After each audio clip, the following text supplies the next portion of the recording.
ஆண்டவரும் இரட்சகருமான இயேசு கிறிஸ்துவின் ஈடு இணையற்ற நாமத்தில் அன்றன்றுள்ள அப்பம் வாசகர்களுக்கு எங்கள் அன்பின் வாழ்த்துக்கள். 2025 ஆண்டு மே மாதம் 9ஆம் தேதி வெள்ளிக்கிழமைக்குரிய தின தியானம். இன்றைய தலைப்பு மரணத்தின் மேல் அதிகாரம். வெளிப்படுத்தின விசேஷம் 20:6 சொல்லுகிறது, இவர்கள் மேல் இரண்டாம் மரணத்திற்கு அதிகாரம் இல்லை. மரணம் ஒரு சாபம். அந்த சாபம் ஆதாமனுடைய பாவத்தினால் மனுக்குலத்துக்கு வந்தது. ஒரே தரம் மரிப்பதும் பின்பு நியாயத்தீர்ப்படைவதும் மனுஷருக்கு நியமிக்கப்பட்டிருக்கிறது. எபிரேயர் 9:27 என்று வேதம் சொல்லுகிறது. அதன்படி பூமியிலே பிறக்கிற எந்த மனுஷனும் மரித்து போகிறான். பரிகரிக்கப்படும் கடைசி சத்துரு மரணம். 1 கொரிந்தியர் 15:26. தாவீது மரணத்தை இருள் நிறைந்த பள்ளத்தாக்காகவே கண்டார். 23ஆம் சங்கீதம் 4ஆம் வசனம்.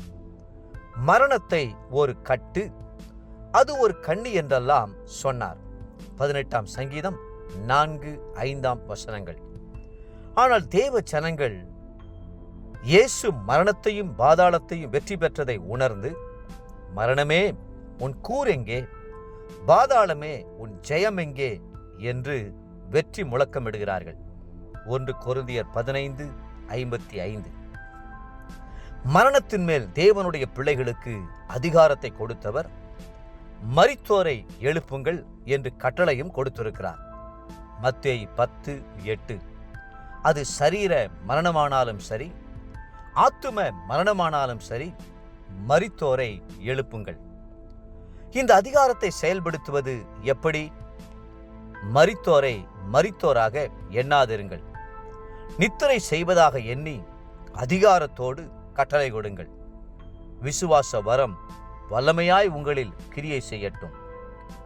வேதத்தில் எப்படி மரித்தோரை கர்த்தர் உயிரோடு எழுப்பினார், அந்த அதிகாரத்தை எப்படி செயல்படுத்தினார் என்பதையெல்லாம் கருத்தோடு வாசித்து பாருங்கள். இனி வரும் காலம் சாதாரண விசுவாசியும் கூட மரித்த ஏராளமான ஜனங்களை உயிரோடு எழுப்பி கர்த்தரே தேவன் என்று நிரூபிக்கிற காலமாயிருக்கும். கிறிஸ்து லாசருவை மரித்தவனாக நினைக்கவில்லை.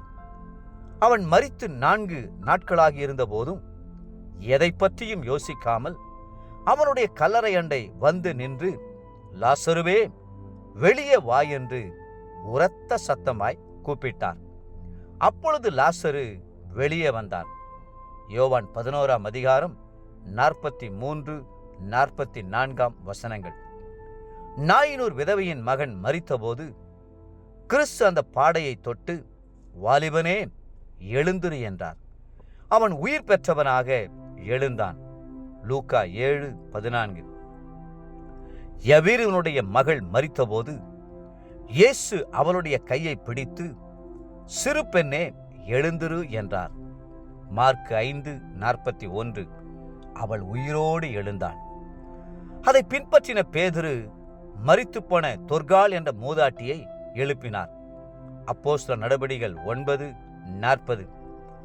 அதை பற்றின அப்போஸ்தலனாகிய பவுல் ஐதிகி என்ற வாலிபனை எழுப்பினார். அப்போஸ்தலர் நடபடிகள் 20:10. இந்த 20ஆம் நூற்றாண்டில் கூட ஸ்மித் விகில்ஸ்வர்த் என்ற பக்தன் மரித்து போன 23 பேரை உயிரோடு எழுப்பியிருக்கிறார் என்று அறிகிறோம். அவர் கர்த்தர் கொடுத்த அதிகாரத்தையும் வல்லமையும் புதைத்து வைக்கவில்லை, தேவ நாம மகிமைக்காக பயன்படுத்தினார். தேவ பிள்ளைகளே,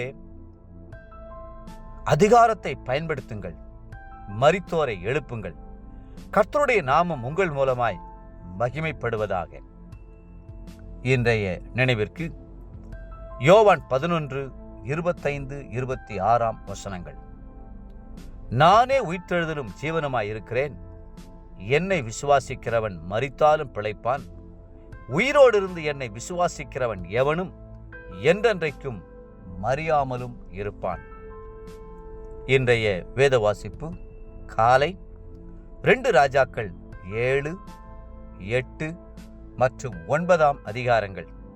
மாலை யோவான் 1 அதிகாரம் 1 28 முடிய. அன்புக்குரிய அன்றனுள்ள வாசகர்களே, மீண்டும் உங்களை வாழ்த்துகிறோம். கர்த்தருடைய நாமத்தில் இயேசு கிறிஸ்து நமக்கு கொடுத்த அதிகாரத்தை கொண்டு மரித்தோரை எழுப்புங்கள். கர்த்தருடைய நாமத்தை மகிமைப்படுத்துங்கள். கர்த்ததாமே உங்களை ஆசீர்வதித்து மென்மேலும் உயர்த்துவாராக. ஆமென்.